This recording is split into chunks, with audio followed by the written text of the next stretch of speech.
Hello दोस्तों, स्वागत है हमारे मिशन टॉपर चैनल में। तो आज हम बात करने वाले हैं रस के बारे में। रस और छंद के बारे में बात करने वाले हैं इस वीडियो के अंतर्गत। रस और छंद को बिल्कुल आसान भाषा में आज समझेंगे कि रस और छंद होता क्या है। तो सबसे पहले जानेंगे रस क्या होता है।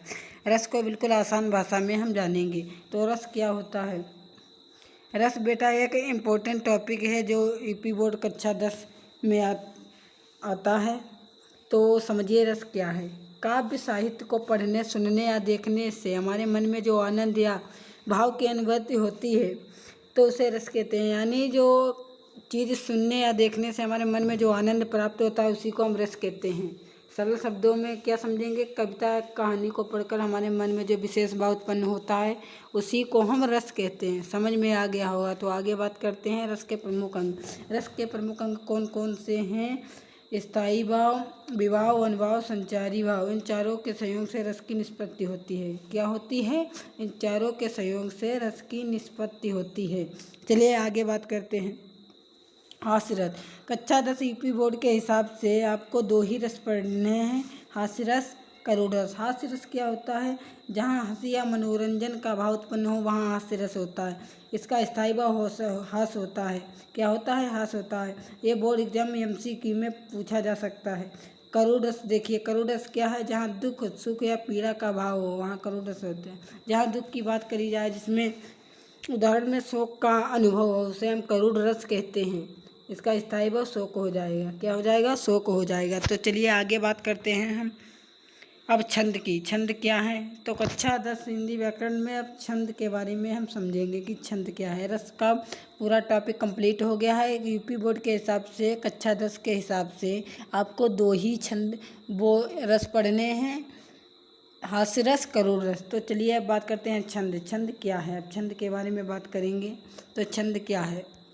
कविता में वर्णों या मात्राओं की निश्चित संख्या, क्रम या यति और गति का ध्यान रखते हुए जब पदों की रचना की जाती है, यानी किसकी रचना की जाती है, पदों की, उसे छंद कहते हैं। सरल भाषा में समझिए। मिश्रित मात्रा या वर्णों के नियम में बंधी हुई काव्य रचना को छंद कहते हैं। समझ गए होंगे। तो आगे बात करते हैं सोरठा छंद। सोरठा छंद क्या है। सोरठा छंद एक मात्रिक छंद है। यहाँ से एक MCQ बनेगा। सोरठा कैसा छंद है। तो एक मात्रिक छंद है। ठीक है।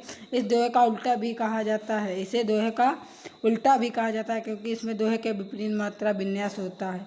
सोरठा का मात्रक विन्यास 11 से 13 होती हैं। यानी प्रथम चरण 11 मात्राएँ, द्वितीय चरण में 13 मात्राएँ, तृतीय चरण में 11 मात्राएँ और चौथी चरण में 13 मात्राएँ होती हैं। इसका उदाहरण देख लीजिए। जो सिमरत सिद्ध होय गणनायक, करिबर बदन, करहु अनुग्रह सोई, बुद्धि राशि शुभ गण सदन। यह सोरठा छंद का प्रसिद्ध उदाहरण है। तो इस वीडियो के अंतर्गत सोरठा के बारे में मैंने पूरा डिस्कस करके बताया कि सोरठा एक मात्रिक छंद है या दोहे का उल्टा होता है। इसमें प्रथम चरण में 11 मात्राएँ और द्वितीय चरण में 13 मात्राएँ होती हैं तथा तृतीय और चतुर्थ चरण में 11 से 13 मात्राएँ होती हैं। तो चलिए आगे बात करते हैं रोला की। क्या होता है रोला छंद। रोला एक सम्मात्रिक छंद है। यानी रोला एक कौन सा छंद है, मात्रिक छंद है। इसमें प्रत्येक चरण में 24 मात्राएँ होती हैं। कितनी कितनी मात्राएँ होती हैं, 24 मात्राएँ होती हैं। यहाँ से एक MCQ बनेगा यहाँ से कि रोला छंद में कितनी मात्राएँ होती हैं, 24 मात्राएँ होती हैं। तो यहाँ से सामान्य प्रत्येक चरण में 11 और 13 पर यति होती है। तो रोला का मात्रक विन्यास 24 बराबर 11 प्लस 13 मिलकर 24 मात्राएँ बनती हैं। यानी इसका उदाहरण कैसे। नीलगगन के नीचे सुंदर धरा सुहानी, फूलों से सजी बगिया लगती बड़ी मनोहर। इसका उदाहरण ये है रोला छंद का।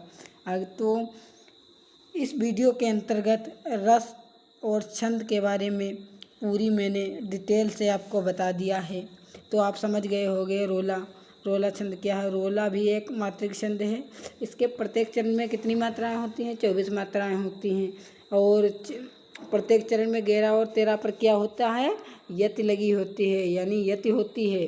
तो इस वीडियो के अंतर्गत मैंने रस और छंद को बहुत आसान भाषा में समझाया है। जिस बच्चे ने यह वीडियो नहीं देखी है तो इसको ज़रूर देखिएगा और ज़्यादा से ज़्यादा शेयर करिएगा और मेरे चैनल को सब्सक्राइब करिएगा, क्योंकि नए नए वीडियो में इस वीडियो के अंतर्गत लाता रहूँगा। इस चैनल के माध्यम से आपको हम पूरी तैयारी कराएंगे कक्षा 10 की, और भी क्लास 11th 12th की भी जल्द आने वाली हैं, और मैंने करा दी हैं थोड़ी क्लास 11th की, और भी जल्दी क्लास लाऊंगा कक्षा 11 की। ओके, पूरा कक्षा 12 और 11 और कक्षा 10 की तैयारी पूरी इसी से कराई जाएगी, इसी चैनल से कराई जाएगी। तो सबसे पहले मिशन टॉपर को सब्सक्राइब करिए। जिन बच्चों ने मिशन टॉपर को सब्सक्राइब नहीं किया है वो बच्चे मिशन टॉपर को पहले सब्सक्राइब करें और बेल आइकन को दबाएं, जिससे नए नए नोटिफिकेशन आपको मिलते रहेंगे। तो चलिए, इस वीडियो के बारे में रस और छंद के बारे में डिस्कस किया है। अगले वीडियो में और जैसे पद हो गया, परिचय हो गया, इन बात चिबाक के ये वीडियो हम व्याकरण के लाऊंगा अगले वीडियो में। तो चलिए बात करते हैं। ठीक, ओके, धन्यवाद। अगर यह वीडियो बढ़िया लगी है तो मेरे चैनल को लाइक ज़रूर कर दीजिए और सब्सक्राइब ज़रूर कर लीजिए। तो धन्यवाद दोस्तों, ऐसे मिलते रहेंगे अगले वीडियो में। ओके।